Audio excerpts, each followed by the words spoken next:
নমস্কার। আগের ভিডিওগুলোতে শহরের পশু হাসপাতালের চিকিৎসা তুলে ধরেছিলাম লাইফস্টাইল উইথ ডেভি চ্যানেলের মাধ্যমে। এবার জেলা পশু স্বাস্থ্যকেন্দ্রগুলির চিকিৎসার ব্যবস্থা তুলে ধরার জন্য হুগলি জেলার চুঁচুড়ায় প্রাণী স্বাস্থ্যকেন্দ্রে এসে পৌঁছালাম।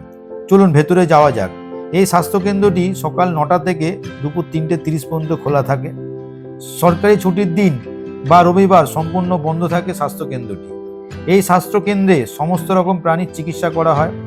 কোন প্রাণীর জন্য কত টাকার টিকিট কাটতে হবে তার তালিকা এই ভিডিওতে তুলে ধরলাম। যে সমস্ত পশুপালক দরিদ্র সীমার নিচে আছে তাদের প্রাণীদের জন্য বিনামূল্যে চিকিৎসা করা হয়, অবশ্য শর্ত সাপেক্ষে, মানে বিপিএল প্রমাণপত্র দিতে হবে।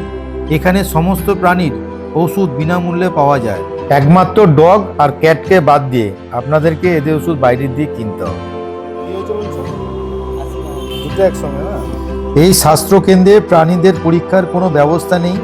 সমস্ত রকম পরীক্ষা আপনাকে বাইরের থেকে করিয়ে আনতে হবে। এখানে জটিল কোনো অস্ত্রোপচার এখানে হয় না। কি হয়েছে? ঠান্ডায় একটা চোখ বন্ধ হয়ে গেছে, এর গলায় ঠোকর মেরেছে, তখন দাগ আছে। ওয়েদারটা চেঞ্জ হচ্ছে। আপনারা এখানে কিভাবে আসবেন? চুঁচুড়া স্টেশন থেকে ম্যাজিক গাড়িতে করে প্রাণী স্বাস্থ্য কেন্দ্রে আসতে ভাড়া লাগছে 10 টাকা। চলুন টোটো দাদা কি বলছে। চুঁচুড়া স্টেশন থেকে 10-15 টাকা। চুঁচুড়া পশু স্বাস্থ্য কেন্দ্রে এসে যা যা তথ্য পেলাম সেই তথ্যগুলোই আপনাদের সামনে তুলে ধরলাম। আর আপনারা যদি এই স্বাস্থ্যকেন্দ্রে এসে থাকেন তাহলে অবশ্যই কমেন্ট করে আমাকে জানাবেন।